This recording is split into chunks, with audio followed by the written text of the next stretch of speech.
Okay, I wanted to talk about generational weapons, and I want to talk about that because I just made a video on my Buck 110s, and I have a picture of them up here. I don't know what the thumbnail for this is going to be yet, but I might use a picture of them for the thumbnail. And the knife in the middle there is my grandfather's knife. It's a knife he carried every day for many, many years. And the other two knives are knives that I carry a lot that are very much like his knife. And I kind of figure both of those are probably going to be mine forever.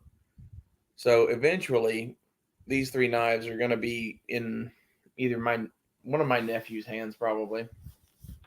I have one real nephew, and then I have a couple of pseudo nephews. I don't know what to call them. They're my cousin's kids, but like my cousins and I were raised together, and like they're nephews.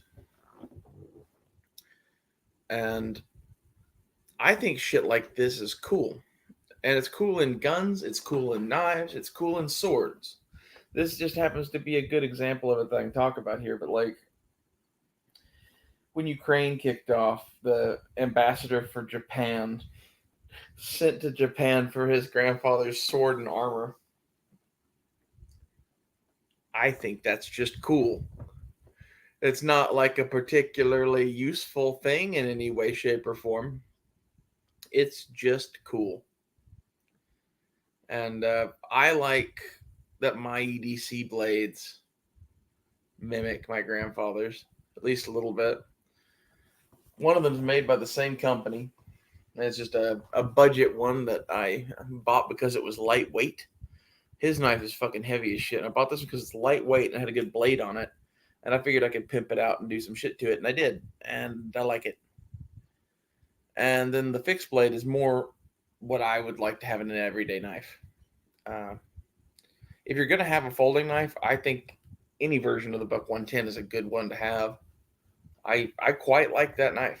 I have had a Buck 110 in my pocket or on my belt so many times in my life I can't even count it. I kept my grandfather's because I was like, I'm not gonna keep a whole bunch of random shit or whatever, but I am gonna keep this one Buck 110 because it was his. And I had times in my life where I almost pawned it because I needed the $20, and it's an old enough 110 that somebody would give you $20 for it. I'm really glad I didn't. And like, I'm not that way about a lot of shit, but I think this one is important because like my grandfather had a lot of shit that I just sold. This was one of the ones that made the cut to keep because it had legitimate wear on it. He'd sharpened this knife so fucking much over the years that you can tell it used to be a bigger knife.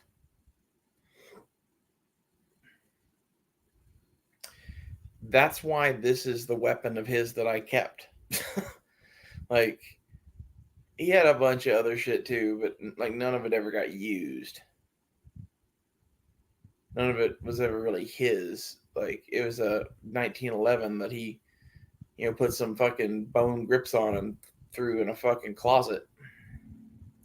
And like my uncles have shit like that for my nephews.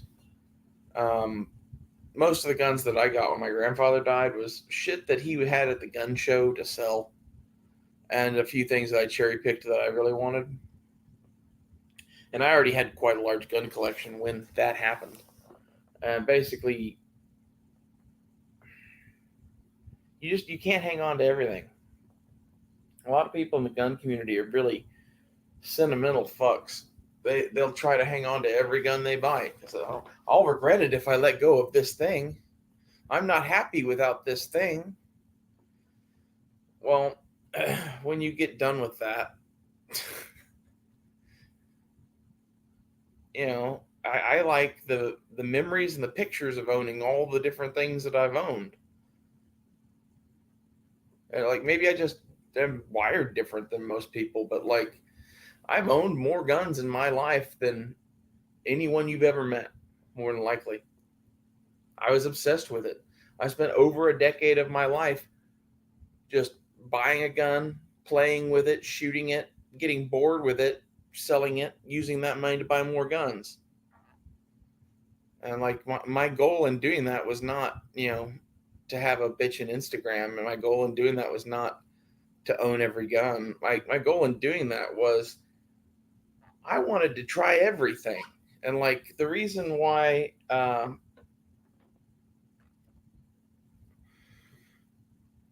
wanted to own all the guns wasn't to hoard them all forever. It was I wanted to go and play with them. And like the thing that you realize when you own a whole bunch of guns is that you have one or two that you play with, and the rest are just money.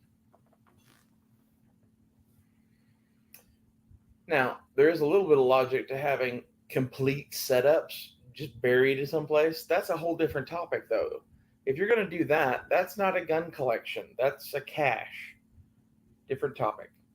But like when it comes to a gun collection, like I would keep the guns that I intend to use. Okay, maybe a couple that I think are just cool, and maybe a couple that are something I found cheap.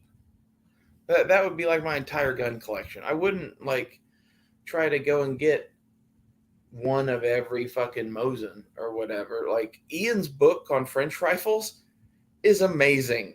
It's amazing. I cannot believe that he did that. I love French rifles, and he went out and bought one of almost every one of them and then photographed them all and whatever because he's a fucking crazy person.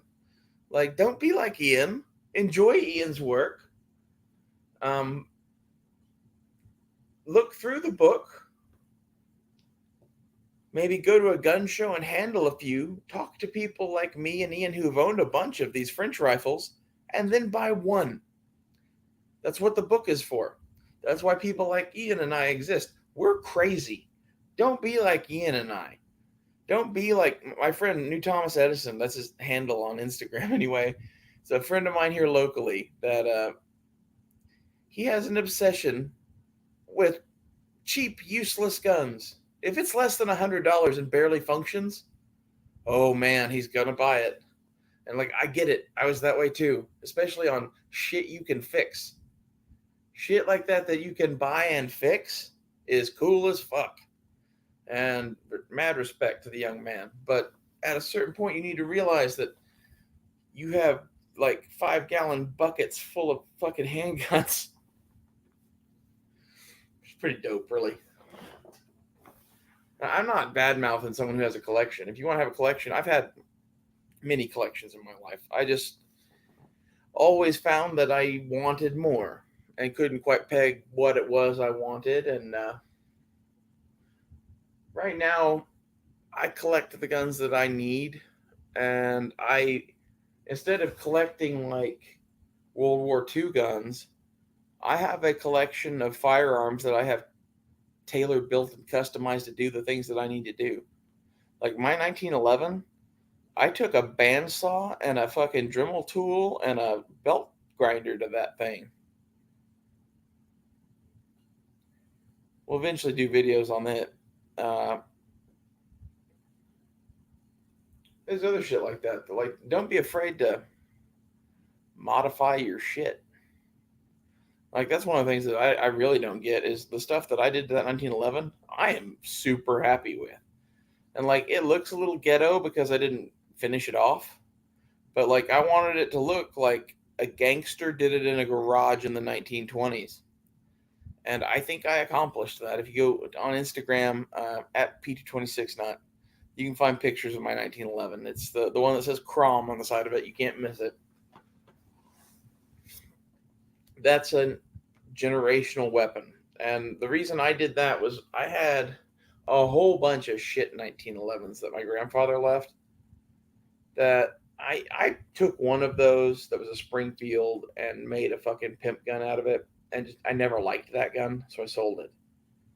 And ever since then, I've always wanted to have my grandfather's 1911 or one that he would have maybe had or something like that. And it's not, because I miss his 1911 or whatever. It's because 1911s are cool. He would want my nephews to have one eventually.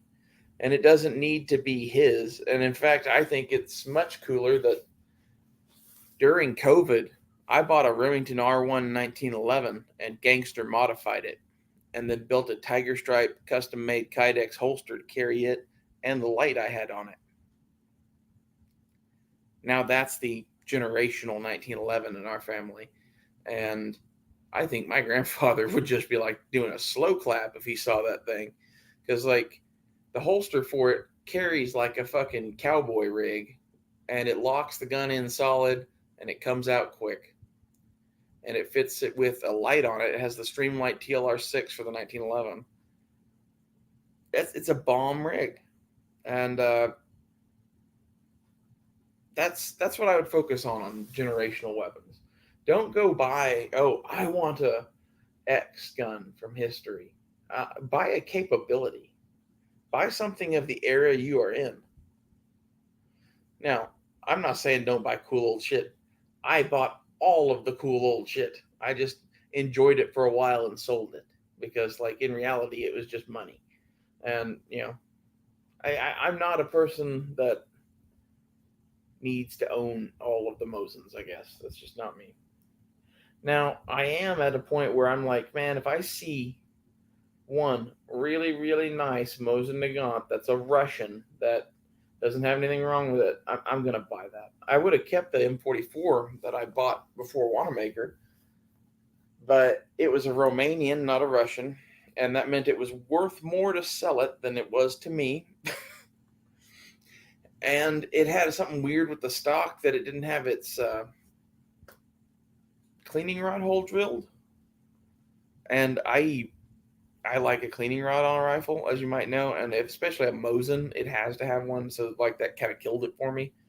So I dumped it at Wanamaker on somebody who thought it was a really, really nice Romanian, which it is. It just needs to have the hole drilled the rest of the way in the stock for the cleaning rod. And I gave them a good price on it. So that's kind of how I am with stuff like that I don't want to keep for some reason.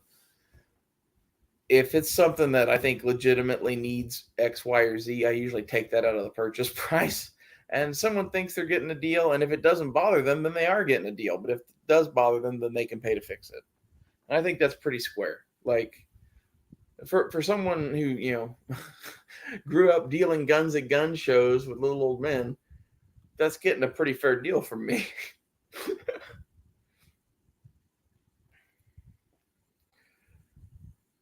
Other generational weapons. Oh, my grandfather had a whole bunch of guns, right?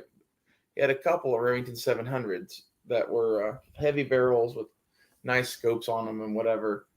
And my brother was a half brother, and he was adopted and wasn't really a part of these guns and whatever. And I took the most cherry one of those and pulled it out of the ship before it was ever divided up. And I said, "This is his." And everyone was like, "Why? Why does he get anything?" And I'm like, "Well, A, because he's my brother and I say he does. And B, because his grandfather would want him to have it. And C, because he was just telling me how he wanted a sniper rifle. We're divvying all this shit up. These are going to be hard to sell anyway. I'm giving this one to him." And, like, I saw the video reaction when my brother got that gun. He was blown away. And I don't know. There's something really special about generational weapons. He has a police revolver. It's a Colt official police from 1954 that's in perfect condition that my grandfather and I scored at the gun show. I found it and he bought it. And we did a lot of that when I was a kid that, I was bird dogging good deals because I was young and fast and my brain worked at about 1,000,000,000 miles an hour because I was ADD and I could remember what shit was worth. And I memorized the gun value book. I made my grandfather a fuck ton of good deals over the years. And this was one of them. I found this cherry Colt for $200. Brand new, has the original Bakelite grips on it, whatever. It's a beautiful gun. He gave it to my mother for a little while, but she ended up not liking it and wanted a Smith & Wesson, so he traded her out. And as he was sitting there and he had this gun, I was like, you know who'd really like that? It's kind of cheap, and, like, everyone should have a good revolver and yada, yada, yada. I was like, your other grandson, he would love that gun. And he gave that gun to him, and he still has that. I think that's pretty cool. That it was something that, like, my grandfather and I found, and we gave it to my brother, and now it's going to be my nephew's. That this shit matters. And, like, not everything like this matters. Don't hang on to everything. But pick a few specific things that mean something to you and save those. Don't save everything. Like, I saved this knife and, like, a handful of other shit from my grandfather. That's it. Have this knife and some patches and some pictures. And the family has a bunch more shit, but I didn't save that much. And kind of that's how I am on a lot of shit. I like to pack light. And, like, the thing that I have to remember my grandfather by is this knife and a display of some of his old patches. I collect patches, and I have some displays of them. And I just completed the last one of them that I had to fill up, and it was some of his. I had he left a couple of jackets that had a bunch of Marine Corps aviator patches on them, and there was an envelope with some extras. And I took the extras, which are a couple of name tapes and a squadron patch, and his patches that were 100 hours, 100 missions and 200 missions over Vietnam. And I started out this one from there, and I found some stuff that, like, was cheap on eBay from back in the day that was kind of like morale patches. A couple of them were from his flight jacket. A couple of them are just ones he would have loved. And then I filled in the rest of it with real squadron patches from his units, but they're modern Velcro patches. So they're real deal Marine Corps patches, but they're modern and not old, because the old patches, like the ones that are on his flight jacket, are like $50 to $250 a piece. Those 100 and 200 missions over Vietnam patches, being real, I don't even know what those are worth. And we have 6 of those. So, two each or whatever, 3 each. I mean, they come in sets. But I like the Velcro patches to fill in because I wanted something that looked cool, but I didn't necessarily want to spend a bunch of money on that. And I think that's just about right. I think my grandfather would think that's appropriate. And, that's some stuff that I'm eventually going to pass down too. The other things that I would like to get a hold of, but I can't get out of fucking storage, are my grandfather had a knife that he carried in Vietnam that was made by my great grandfather. I want to get that bitch. It is in a storage unit, rusting away, because my family is a bunch of fucking jackasses. And in the same storage unit, right next to it, is his also rusting away Marine officer saber. I'd really like to get both of those and just make sure they don't turn into piles of rust because of, the whole generational weapons thing. Like, if anything means anything to me right now, it's that knife he carried in Vietnam. And the Marine officer's saber is literally my grandfather's sword. And I can't fucking fathom why my family doesn't understand why those things are important. And it's this in a nutshell that has me, like, just kind of writing most of them off. I'm gonna go build my own fucking, like, cabin in the woods and shit. And if it's on 1 or 2 acres and I live on $5 a month or some shit, okay. If it's on 500 acres and we live on $10,000 a month, okay. I don't care. Literally, I plan to grow my own weed and grow my own food. Takes care of a lot of that. So tell me in the comments, do you have any generational weapons? Did your fathers or grandfathers or anything pass anything down? What do you hold dear? I'd like to know. I hope somebody enjoyed this. I think this was a good topic. Thanks for watching.